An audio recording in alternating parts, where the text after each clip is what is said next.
संतों पे ऐसा तू रहमत करो, तेरा दामन सदा कर से पकड़े रहे। प्यारी साथ संगत बड़ी प्यार से कहिए साथ संगत जी, जो 2 मिनट के समय मिलला सिर्फ उदाहरण के लिए, गवाही के लिए कि पूरा संसार परमात्मा के भक्ति करते रहो। हम सब, आप सब लोग परमात्मा के भक्ति करते रहो। साथ संगत जी, पहले भी परमात्मा के भक्ति करते रही और आज भी परमात्मा के भक्ति करता नहीं, लेकिन पहले भक्ति भी देखे हो कि परमात्मा के पूरा संसार के अंतर्गत परमात्मा कंट्रोल में हो, लेकिन लोग को नहीं बात, लेकिन जे देखले वो वे न देखाई।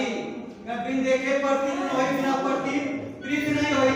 जब परमात्मा के देखल जाई तब परमात्मा के भक्ति हो पाई।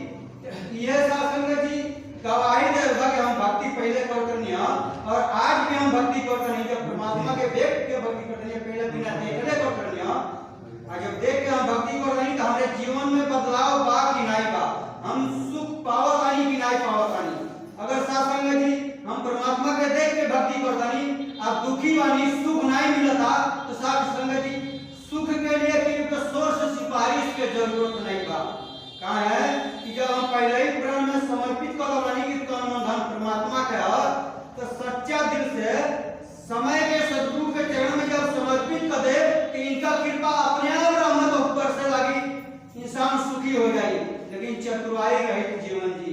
सत्संग जी दास आपन बात बतावा था कि परमात्मा जब सब जगह बा, अब हम सबके अंदर परमात्मा के देख के भक्ति करो, परमात्मा अंतर्यामी रहो।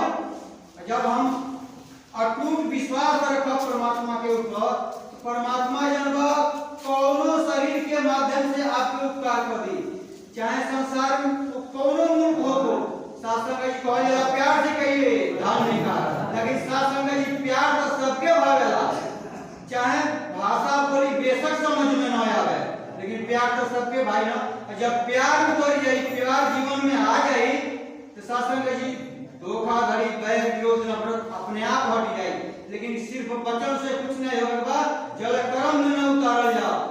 सासंग जी पूरा संसार के सुखी, पूरा संसार के सोच, और जब वो दुखी हो जाता तो डॉक्टर के शरण में जाता, तो डॉक्टर जैसे कहता वैसे ओकरा होके पड़ता। काहे उस समय ओकरा अभिमान नहीं रहता। डॉक्टर कहे कि लंबा हो जाओ तो लंबा हो जाएगा, नीचे बढ़ जाओ नीचे बढ़ जाएगा, खड़े हो जाओ या खड़े रहो खड़ा रहेगा, हो जाएगा नहीं जाएगा, उसके अंदर अभिमान नहीं रहेगा उस समय। सत्संग जी सद्गुरु के जब हम शरण में आते हैं, सत्संग में आते हैं, तो सत्संग जी मन चित्त केंद्रित करें सद्गुरु के चरणों में, और कहते हैं अमृत का वर्षा होता है। जो भी मन के अंदर कोचन हो, दुख तकलीफ हो, मन में रखे रहिए और वचनों पे ध्यान रखिए, कहीं न कहीं से आपको उत्तर आंसर मिल जाएगा और मन का बोध हो जाएगा, शांति मन का हो जाएगा। लेकिन शरीर करके बैठे रहे, मन जहाँ दौड़ता रहे तो आए और गए, जैसे महात्मा जी के आने जाने से कुछ नहीं होता है, पर मन चित्त केंद्रित नहीं रहेगा। तो दास की कहानी में ये है कि दास अपनी बात बता रहा है कि परमात्मा अंतर्यामी है, लेकिन हम इस बार नहीं कर पाते हैं कि ये शरीर है। जब सदगुरु का कहना है कि मैं सबके अंदर हूँ, तो हम सबके अंदर परमात्मा का रूप देखें। जो प्रणाम करते हैं, जो परमात्मा को ही देख करके करते हैं ना। सत्संग जी जो आवाज निकल रहा देख रहे हैं, अगर ये हट जाए तो सब कुछ रहता है, ना हटता है ना बोलता है, कुछ कोई काम करता है, कुछ नहीं करता है। तो सत्संग जी एक बार की बात है कि हमारा बच्चा जो है अस्वस्थ था, उसको हम लेकर के गए गोरखपुर। तो डॉक्टर साहब कहे कि ये यहाँ ठीक नहीं हो पाएगा, आपका पैसा ज्यादा लग जाएगा, इसको लेकर के चले जाइए एम्स में, कम से कम 2-3 हफ्ते की स्टूडेंट्स। सत्संग जो वहाँ जाने को हमको महीना दिन लग गया। दास के पास जो भी माया था खत्म हो गया, मात्र 35 रुपया बचा था। दास विचार करने लगा कि अब 35 रुपया में क्या करे, कौन उपाय करे, किससे कहे अपनी बात को इतबार करेगा कि नहीं करेगा। तो सत्संग जी दास के मन में आया कि बच्चा भी गुरसिक है, दास भी गुरसिक है। तो दास जो है ऐसे ही गेट पे बैठ करके अरदास करने लगा कि हे परमात्मा, जब तुम हर जगह हो तो डॉक्टर के दिलो दिमाग में बैठ करके समय से पहले फ्री कर देना चाहिए, क्यों अंतर्यामी सबके दिल की बात जानता है। तो ऐसा नहीं हुआ तो लगता है मेरे अंदर खोट है, पहले हम अपनी गलती स्वीकार करें, हमारी मत उठाना। तो आदेश दिया गया परमात्मा तू अंतर्यामी हो, घटघट के वासी हो, जाना मारो, सब कुछ जानते हो। दास भूला ना रह जाना, जब में कोई गलती गुनाह हो गया हो तो बता देना। और दास बैठ करके स्मरण करने लगा कि जब तन मन धन तेरा है तो पकड़ा जाएगा, विदाउट टिकट चलाता है तू पकड़ा जाएगा, मनहानि होगी, तुम्हारी मनहानि होगी। यानी जो भी मन के अंदर आया नाना प्रकार से आदेश दिया और मन चित केंद्रित करके बहुत करीब 15-20 मिनट टकटकी लगाया रहा और स्मरण करते रहा। तब तक एक सफेद मारुति अम्बेडकर कार, एक महापुरुष सफेद कुर्ता पायजामा ऐसे महात्मा जी की तरह से बैठे हुए थे और चालक रोड साइड में गाड़ी खड़ा कर दिया, गाड़ी स्टार्ट पोजीशन में है।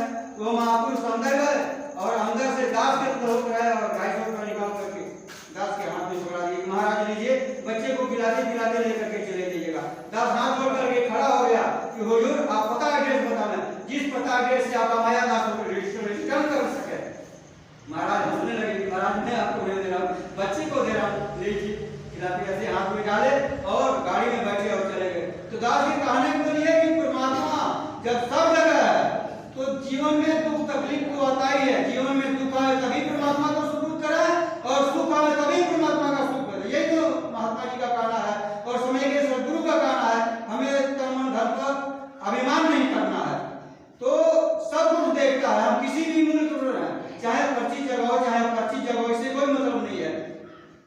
आधी तूफान आता है तो बिल्कुल हवा की तरह से टल जाता है। इस सरकार की इतनी कृपा है कि किसी भी शरीर के माध्यम से ये उपकार एक पल में उठा देगा। शास्त्र गवाही है कि जब भक्त प्रहलाद देखिए, मीराबाई को देखिए, जो इसके ऊपर होकर रहता है, निर्भर होकर के रहता है, अटूट विश्वास रखता है, तो एक पल में बांट लेता है। तो इन्हीं शब्दों के साथ वाणी को विराम करता है। प्यार से कहिए।